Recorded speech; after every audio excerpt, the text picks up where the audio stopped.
Jadi arah ke sana memanfaatkan aparat hukum sangat mungkin bisa terjadi. Dan ini nggak pernah kita lakukan di zaman PSB. PSB memang yang tahap kedua 2 calon, tapi memang nggak ada yang berani. Bahkan Demokrat pun nggak berani mencalonkan diri karena kalah.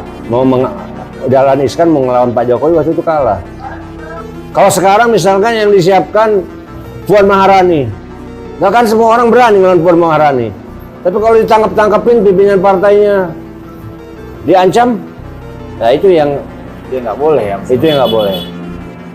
Jadi sebenarnya kalau PDIP menawarkan Puan Maharani, semuanya orang yang...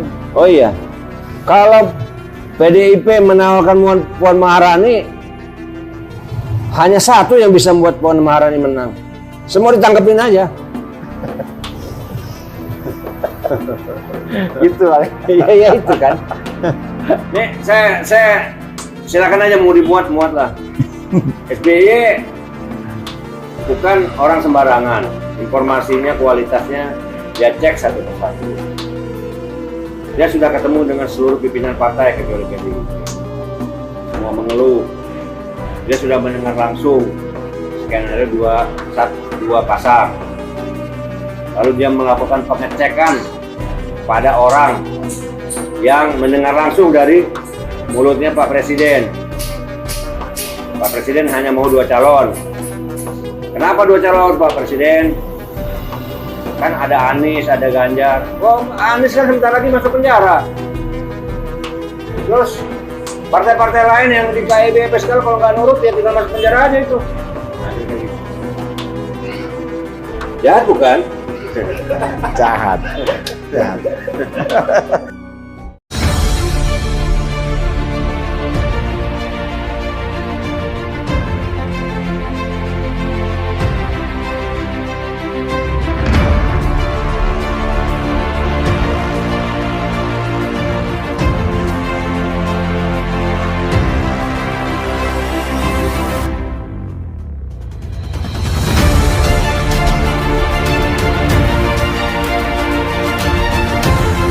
Baik Pak, untuk selanjutnya ini masalah tulisan Bapak, jahatkah Jokowi Pak?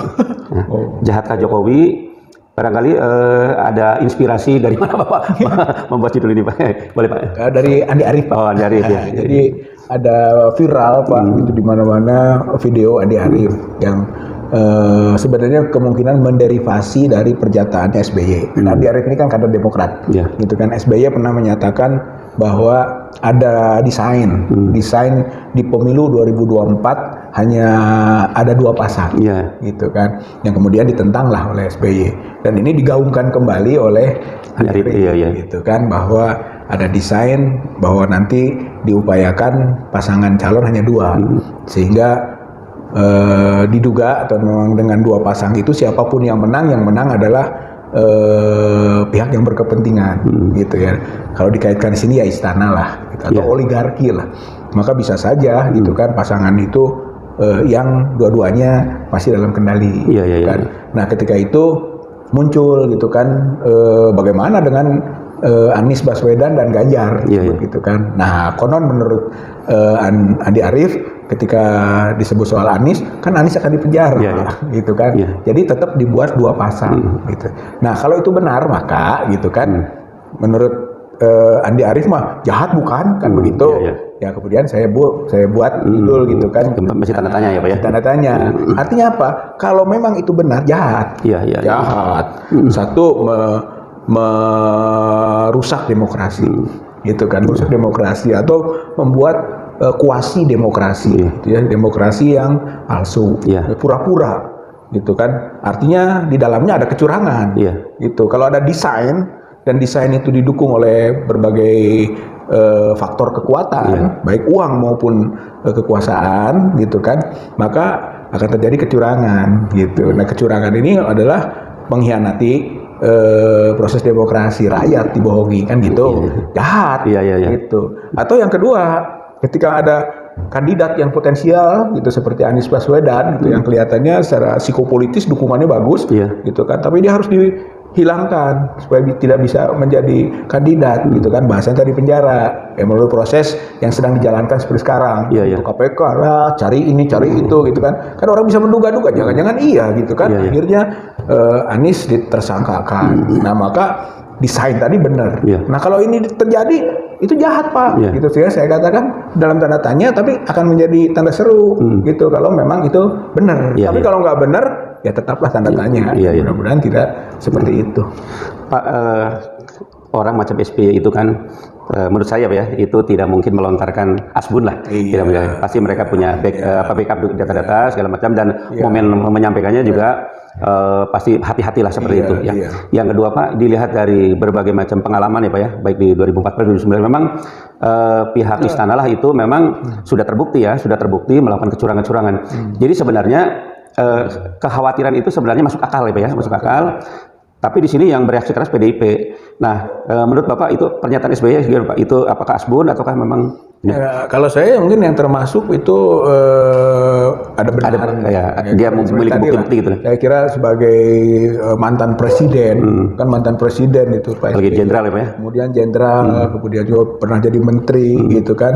Maka dia punya pengetahuan dalam mengenai ruang-ruang istana dan perilaku orang-orang istana. Kan pasti tahu lah, sehingga tidak sembarangan gitu ya, walaupun dia tidak menyebut langsung secara eksplisit nama-nama gitu kan, siapa pasangan dua itu dan sebagainya, enggak, indikasi, tapi itu sinyal bagi publik. Sebetulnya itu memberikan arahan kepada publik gitu kan, nih waspadai kemungkinan terjadinya kecurangan di pemilu 2024. Warning sebenarnya, early warning gitu ya, jadi warning dini gitu. Karena apa? Tadi itu ada gejala berdasarkan pengalaman, walaupun pembuktian tidak mudah gitu ya.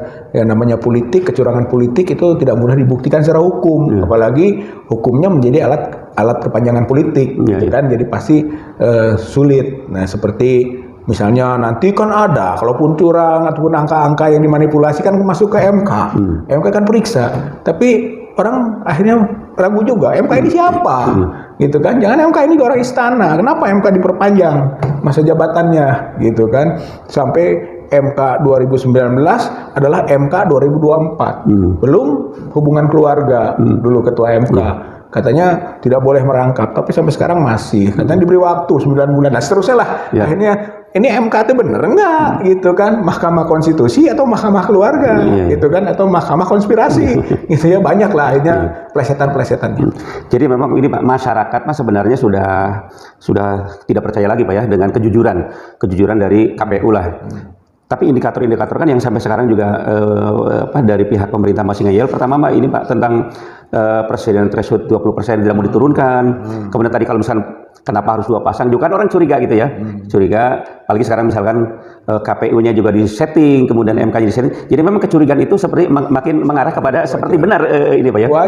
Wajar, dugaan publik itu hal yang wajar dan harus dipertimbangkan. Nggak boleh diabaikan gitu ya, dan nggak boleh bebal itu kan, nggak boleh bandel, nggak boleh ngotot, nggak boleh bagaimana nanti, nggak bisa. Ini negeri ini sudah dibangun dulu oleh the founding fathers untuk berbasis moral. Jangan gitu kan para pejabat itu mengabaikan aspek moralitas. Dugaan atau kecurigaan atau warning publik, biar sajalah, yang penting kami punya kekuasaan, kami bisa mengatur, bisa nanti meredam dan sebagainya. Saya kira itu perilaku yang buruk dalam memimpin negeri ini gitu. Jadi harus diubah Pak. Makanya dulu ada ya Pak ya gitu, kalau orang melakukan perbuatan yang tidak bagus, tidak jujur, distrust, tidak percaya, mundur misalnya. Itu kan sebetulnya aturan itu untuk menjaga moralitas politik gitu. Tapi kalau diabaikan terus ya itu hak, tapi juga rakyat bisa terus menuntut gitu Pak. Rakyat terus menuntut dan rakyat bisa menginginkan kondisi secepatnya berubah. Kalau menurut Bapak Pak, tanda-tanda bahwa pemerintah itu beriktikat baik ya, artinya ada yang kritik sepertinya menolak itu. Tanda-tanda baiknya mungkin apa saja yang harus dilakukan Pak? Iya, kalau pemerintah baik mah belum kelihatan ya. jadi yang soal 20% saja tidak kelihatan baiknya. Gitu. Ya kalau misalnya ada ikhtiar baik, harus bagaimana? Ya susah. Artinya itu ada proses Pak, gitu kan, yang disebut dengan proses pressure gitu ya, tekanan-tekanan. Jadi ada aspirasi, ada tekanan untuk memperjuangkan aspirasi. Ya, ujung-ujungnya ya masyarakat atau publik ya harus memberi tekanan. Nah, bisa saja dengan demonstrasi gitu kan, dengan aksi-aksi atau dengan melakukan pendekatan kepada partai politik tertentu yang memang mungkin sebagai oposan gitu kan, atau tokoh-tokoh gitu kan digalang untuk menyuarakan aspirasi itu. Itu upaya-upaya untuk bisa menyadarkan pemerintah jadi baik. Iya. Tapi kira-kira pemerintah ini bisa baik nggak, Pak? Kelihatannya belum kelihatan, Pak. Pak Haji Soleh ini suka mancing-mancing. Cuma kelihatannya nggak ada tanda-tanda beritikat baik. Belum kelihatan tanda-tanda beritikat baiknya, Pak. Gitu. Ya ini yang susah, Pak. Jadi ini kan saya ini merangkum dari berbagai macam keluhan masyarakat ya, Pak ya. Pertama dari presenter threshold itu yang 20%. Ya, ini kenapa tidak mau diturunkan gitu? Ya, harusnya begitu, tapi itu curang. Memang lihatnya mau curang. Itu bukan tehu de throw namanya ya, itikat baik, tapi itu kuade throw. Jadi perbuatan dengan itikat buruk. Gitu, Pak. Jadi malah sebaliknya, bukan tadi pertanyaan apa sih tanda-tanda itikat baik, apa sih bukti tanda itikat buruk gitu kan. 20% itu karena dia mau bermain di pendekatan oligarki gitu, Pak. Dengan 20% tadi pasangan menjadi mengkerucut gitu kan. Akhirnya kalau bisa jadi dua itu bisa dikendalikan, siapapun yang menang tetap di bawah penguasaan oligarki politik dan oligarki ekonomi. Baik sahabat sekalian, ya sampai dengan saat ini kita belum melihat tanda-tanda sisi baik dari rezim pemerintah ini ya. Banyak hal-hal yang dikritik dikritisi oleh masyarakat ya, oleh pengamat juga sepertinya tidak pernah dengarkan. Jadi mudah-mudahan saja ini ada satu perubahan, ada keajaiban ya, sehingga kedepannya kita bisa mendapatkan pemerintahan yang bersih, yang jujur dan juga berwibawa.